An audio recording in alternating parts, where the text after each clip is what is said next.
ઓમ ગણેશ હર હર મહાદેવ। આ 6 શનિવારે ચલતા કે ચાલતા કે બેસતા કે ઉઠતા કે ફરતા કે ભગવાનની આગળ ગાય માતાનો ઘીનો દીવો કરી આ એકમાત્ર મંત્ર જાપ કરીએ કે કરવો જોઈએ, જેનાથી 14 લોકોમાંથી કે 14 લોકોમાંથી 14 ભુવનમાંથી ભગવાન વિષ્ણુ જે અનંત સ્વરૂપી છે અથવા તો ભગવાન અનંત જે વિષ્ણુ છે એ આપણી બધી જગ્યાએ રક્ષા કરશે અને જીવનમાં ક્યારેય કોઈ દુઃખ નહીં આવવા દે અને અનંત સુખની પ્રાપ્તિ કરાવશે। તો એ જે મંત્ર છે કયો છે? ઓમ અનંતાય નમઃ।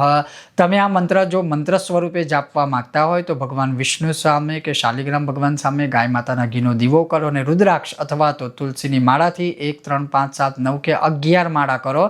એના સિવાય આખો દિવસ ચાલતા ઉઠતા બેઠતા સૂતા પહેલા કે સવારે ઉઠીને આનો જાપ કરી શકો અને આ ખાલી વર્ષમાં એક જ વાર કરવાનું છે, એવું પણ નથી કે રોજ કરવાનું છે। પ્લસ આ મંત્ર શ્રાપિત નથી, કિલિત નથી, કોઈ વિનિયોગ કોઈ સંકલ્પ કશું જ નથી, બસ આખો દિવસ અનંતાય નમઃ ઓમ અનંતાય નમઃ ઓમ અનંતાય નમઃ ઓમ અનંત અનંત અનંત કરશો તો પણ ભગવાન હરિની કૃપા પ્રાપ્ત થશે। ઓમ ગણેશ હર હર મહાદેવ।